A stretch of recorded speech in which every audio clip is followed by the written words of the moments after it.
Hello. In this video, we will learn on how to add a new rule in conditional formatting and how to manage it.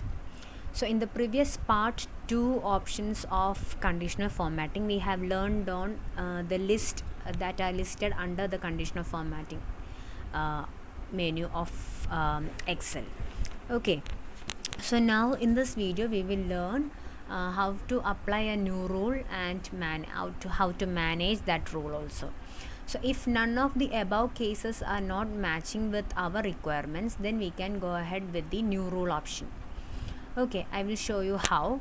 So when I open this new rule option, you will get a dialog box. So here you have a list of rule type. So format all cells based on their values, format only cells that contain, and in these listed rule types, few of them we have already learned in the part 1 section of conditional formatting and also part 2 section of conditional formatting. See the first one itself, format all cells based on their values, and you can see under the description of this rule type, you can see it is describing about the color scale, data bars and icon sets that we have already learned in the part 2 of conditional formatting, right?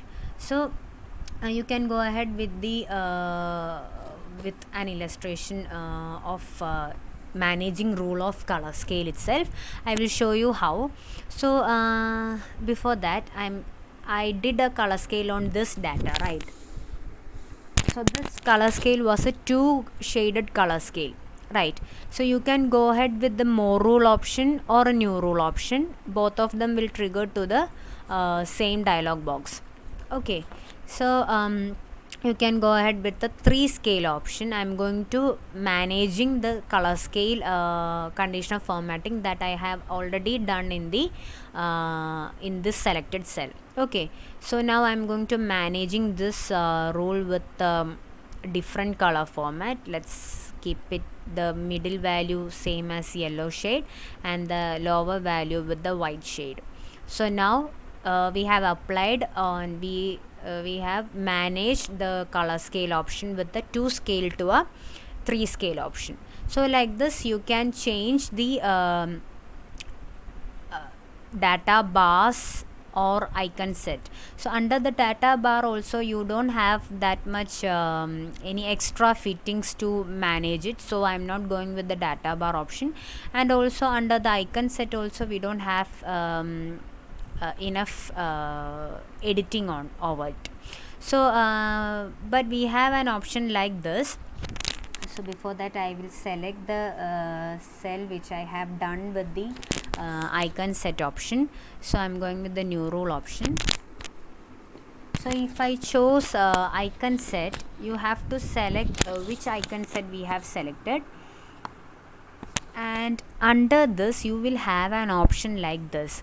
You can select a particular icon type based on the value.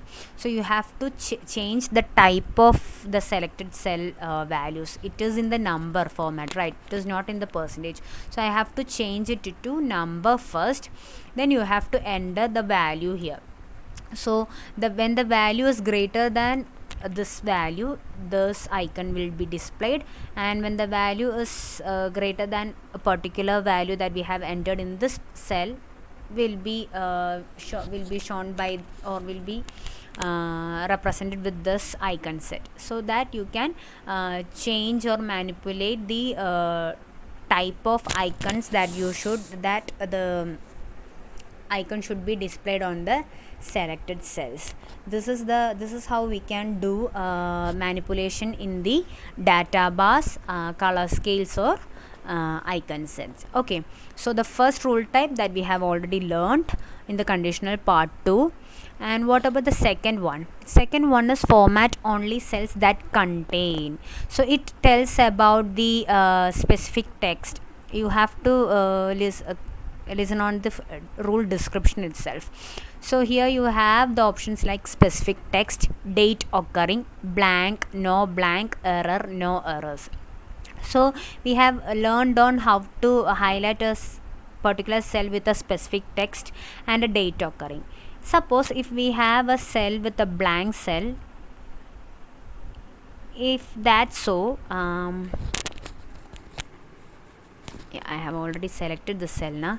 So let me do the thing once again. Suppose if a blank cell is in the selected range of cell, please highlight that particular cell with a red fill color. So this is what I did. So since our data doesn't have a blank cell, it will not show that format, that red fill text or red fill cell. But later on, if I changed a particular cell with a blank cell, then it will apply that conditional formatting rule which I have entered. So if this particular cell is comprised with any of the rule type under the conditional formatting, and later on we have changed any data value from that selected column, that rule will be applied at that time also, if we weren't cleared the rules that we have set. Okay, so but if we deleted a value from here, it will not show any conditional formatting, because we never applied a conditional formatting for a blank cell in this selected category or a selected range. So that conditional formatting. Okay, so this is how we can go ahead with the second rule type, that is a cell that contain blank or no blank errors or no errors.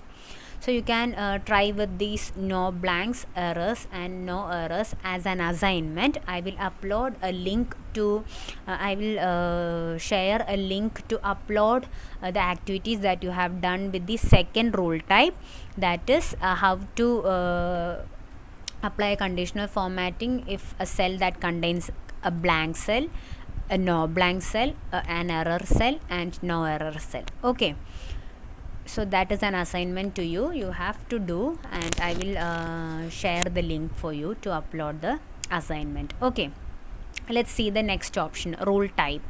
So format only top or bottom ranked values. That is what we did in the conditional part 2 video, that is the top or bottom rules we have, no, that is what it explained here itself, top or bottom ranked values. What about the next one? So here it is format only the values that are above or below average. That is also we have learned in the part 2 video. What about this one, format only unique or duplicate values? This is also we have learned in the part 1 of conditional formatting under the highlighting cell rules option.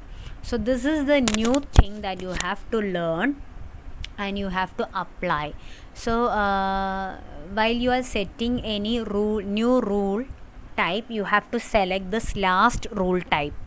Use a formula to determine which cells to format. So we will go with the new rule option if none of the above categories under the conditional formatting is not matching with our requirement only. Okay, so we will go with the new rule option. When we go with this new rule option, you have to select the last rule type and you have to enter the formula here. You have to format the cell as per your wish and click OK. Then also you have to click OK. I will show you an illustration. For that I will take the first table itself.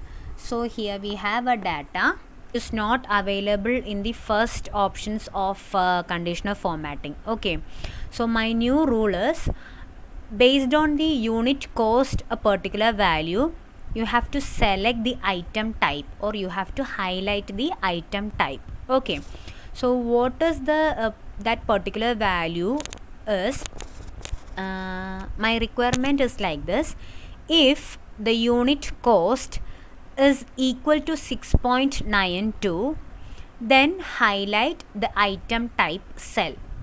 So this is my requirement. So if this particular row, this particular cell is 6.92, highlight the item type. If not, leave it as itself. So any of this particular cell is having a number of 6.92, so here is it, a 6.92 value, then highlight the cell fruit. So if we have a more 6.92 value, here also we have one, so highlight this also. So this is the thing that we are going to do. Okay,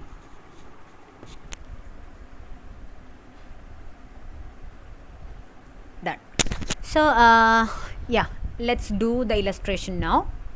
So I'm going to apply a new rule. So I'm going to select the new rule option, and you have to select the last rule type, and you have to enter the formula here. So what is the formula? Equals. We know that a formula should start with a equal sign. So equal.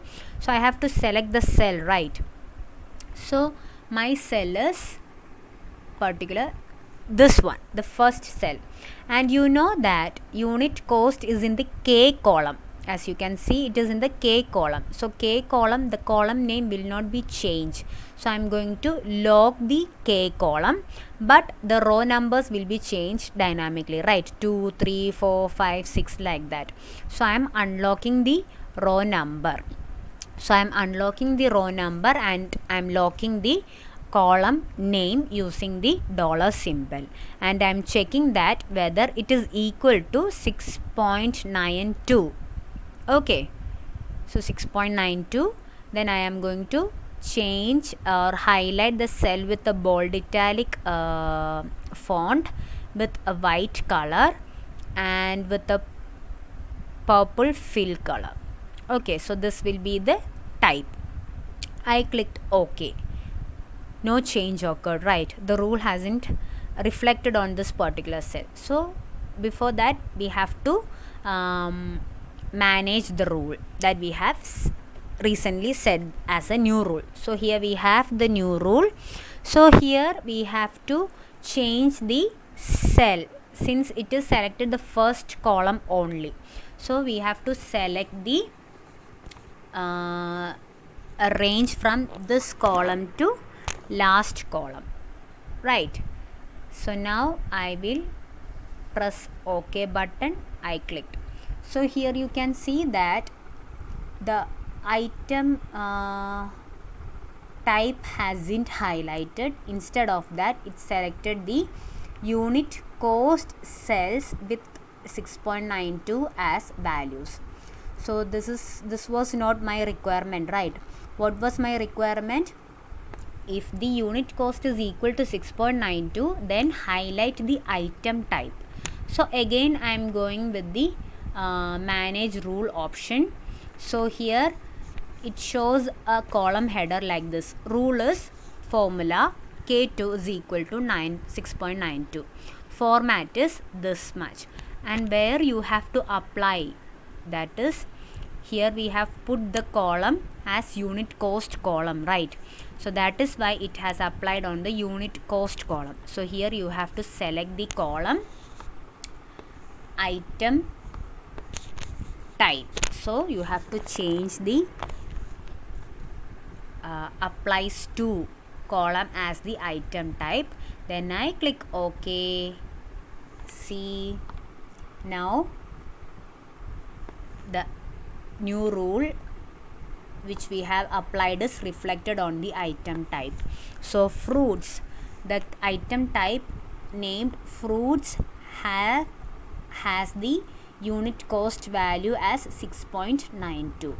So like this you can also apply different formatting techniques as new rule and manage rule option to apply a new rule in the database or new rule in the table. Even not even if it is not available in the normal conditional formatting options. So here comes the end of how to add a new rule and how to manage that rule video, or the conditional formatting part 3 video.